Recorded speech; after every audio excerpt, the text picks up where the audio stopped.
Welcome to this week's press conference with Coach Joe Moorhead previewing the Ohio game. Coach, if you can make an opening statement on this week, please. Yeah, obviously coming off of a hard-fought, tough game versus Bowling Green in our conference opener. Thought we had a very good atmosphere at the stadium, continuing to build on that and improve the experience as we move forward. Had an opportunity for the second week in a row to close out a game in the fourth quarter within one score and weren't able to do it, so need to execute a little bit better in all three phases. Kids are playing with great effort. I think we're doing a good job at practice, but now we got to find a way to close these games out. Go on the road this week to Peden Stadium, which has always been a very tough venue for the Akron Zips. Coach Aubin's got the team very well prepared. Win over FAU, 2 losses to Power 5 programs, Penn State and Iowa State. Close game against the alma mater Fordham, and then a very wild game against Kent State this past week. So excited for the challenge, fired up for the opportunity, and look forward to getting on the road for second conference game of the season. Fire away, George. Coach, you and I, we've spoken before about how big of a difference it makes when DJ is healthy and is able to run. What else prompted the success in your run game? Modest though it may have been this past weekend. Yeah, I think a couple things. I think the DJ being able to run the ball as a threat, I think that forces the defense to defend the entire width and length of the field, and you can gain a number in the box, and you're able to even things out with some of the numbers and the angles. I thought our offensive line did a better job of creating some push and leverage at the point of attack, and I think we did a fairly decent job scheming and game planning the fronts that we were going to see. What should we know about Clyde Price? Clyde Price, first and foremost, great kid. Loves football, loves the process. Very strong runner, intelligent player, high football IQ. Runs with great pad level, created a lot of yards after contact, and made a couple of nice catches, including a touchdown. What do you generally look for in running backs for your system? Coach Faree said it best, that he wants our running backs to be like race cars, fast and built low to the ground. So height is not a huge component. We want our guys to be fast. We want to be shifty. We want to have great change of direction, ability to make people miss in space, and then obviously be a threat out of the backfield as well, and be proficient in pass protection. Okay, this past week you make inroads with the run game, but it's like a step back with pass protection. I think you gave up 6 sacks this past game. Yeah. You've got 26 on the season you've given up. Why is it still a struggle in that regard? And is DJ holding the ball too long? I think it's probably a little bit of everything that you mentioned. There's obviously some risk reward involved. When you're dropping back and you're looking to push the ball down the field as much as we do. I think we still got to continue to work to find the right mix and combination on the offensive line. I thought number 11, returning all-league guy, was a very good pass rusher. I think he ended up with 2.5 sacks. I think as we kind of statted it out of the 6, really 3.5 were only on the offensive line. Not that that's great, but and DJ, as you mentioned, also has to do a much better job of, when things break down and there's immediate pressure in his face, the fine line between working to scramble and getting it out of your hand and not taking a negative play. So the way I read that is no offensive line position is etched in stone yet.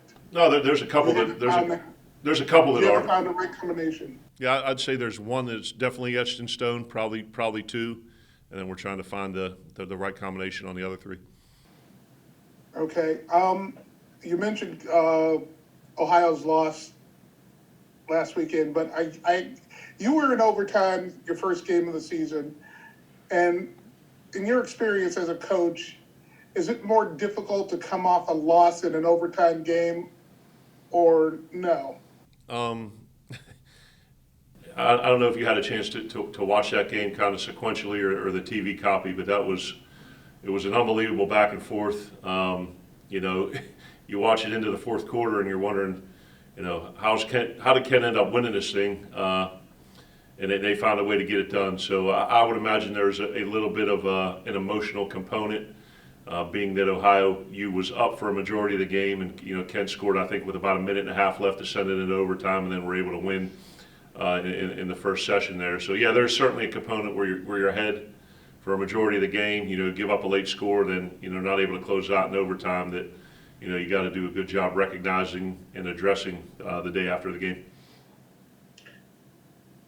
Going back to the psychological, Bobby Golden, did you get a chance to talk to him after about the muff? Have you said anything at all to him? No, And if so, what? No, I mean, when I got out of, when I got to my office after the game, and I had probably 15, 20 family members and friends here, and they left and headed back to the house so we could watch some of the late games and grab some food. The first thing I did was FaceTime Bobby, and he was at his dorm room, and told him, that wasn't the only play that was the difference in the game. It certainly played a factor, but he made a mistake of aggression. We need to do a better job communicating to him, and that we have the utmost confidence, and he's going to make a ton of positive plays for us moving forward. So yeah, 15 minutes, into my free time after the game, I was on FaceTime with Bobby, trying to pump him up and let him know that we cared about him, and things like that happen, and we have a lot of confidence in him moving forward. Speaking of wide receivers, one thing I'm seeing, a different wide receiver seems to make a significant impact. Now they're all getting involved, but it seems like you have a different 100-yard receiver every week at this point. That's pretty cool for us. Yeah, and that's why, like, sometimes you hear, well, you got to get this guy the ball, you got to get this guy the ball.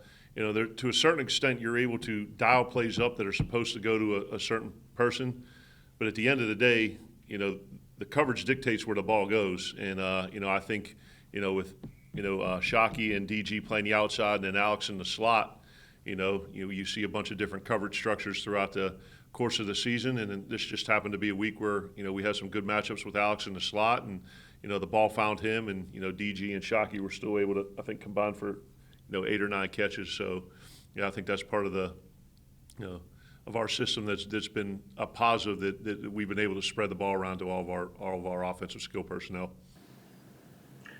How much of a concern are the explosive plays given up on defense? Yeah, going back and looking at the film, there wasn't, I say a ton of them. I guess that's all a relative term, but it was the inopportune times that they occurred.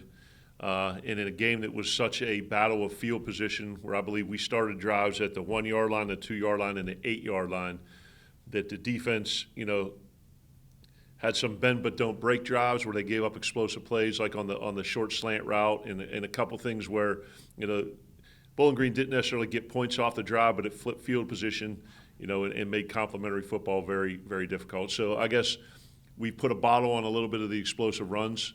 Still had a couple too many of those. I've done better with quarterback scrambles, but certainly in man-to-man situations, we've allowed some throws down the field, and have had some PIs. So I know we're working hard to address that.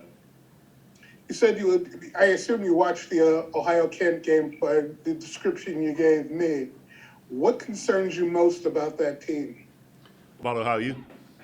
Yeah. Yeah. Okay. Yeah. Just you talk about 2 conference teams. I think on offense, the quarterback does a really nice job. I think he broke the school record for passing in the Fordham game, and he's a guy that can run and throw it effectively. Big, strong, physical offensive line. Running back's a 200-pound guy, and then I think there are 2 primary receivers. One's an Ohio State transfer, and one's a Vanderbilt transfer, if I'm not mistaken. So they have good balance. They've been able to move the ball and score points. And then defensively, number 55 and 17 in the front. 32 and 38 linebackers. I believe one of those guys is an all-league guy, and then Tyreek Drake from LeBray. I recruited a little bit at Penn State. I know he's a graduate player that's an all-league guy. So very multiple on the back end. I think they've had 11 or 12 quarterback sacks. So they've given up some points and some yards, but have been very opportunistic. All right, sir. As usual, thank you. Thank you, George. Appreciate your time. In the Tennessee game, I think it was, there were 5 timeouts you used on offense when it looked like the play clock was running down and not everybody was on the same page. But since then, I think especially you've had drives where the tempo's been up. Yeah. Your last drive the other night was like a 5-minute drive, and Yeah. so you've slowed it down. Are you happy with the offense's ability to dictate pace now, even compared to earlier? I think so, and I think, there's teams that only play at one speed and they're unable to slow it down when the game situation dictates. And we talk about being able to, run our offense at a bunch of different tempos and allow, our play calling to dictate the tempo of the game. So play as fast as we need to or slow as we need to, run plays, that are one-word calls that, were executed at a very high rate of speed, or being able to use, motions and slow it down and use double cadence and things like that. So, when you're playing in that environment against Tennessee with a essentially brand new team, some of those procedural things are going to occur. But I think each week we've improved on the process, and we'll continue to get better. Coach, thank you again. Zips travel down to Athens to play the Bobcats on Saturday at 2 p.m. Thank you. Appreciate it. Thank you, guys. Go Zips.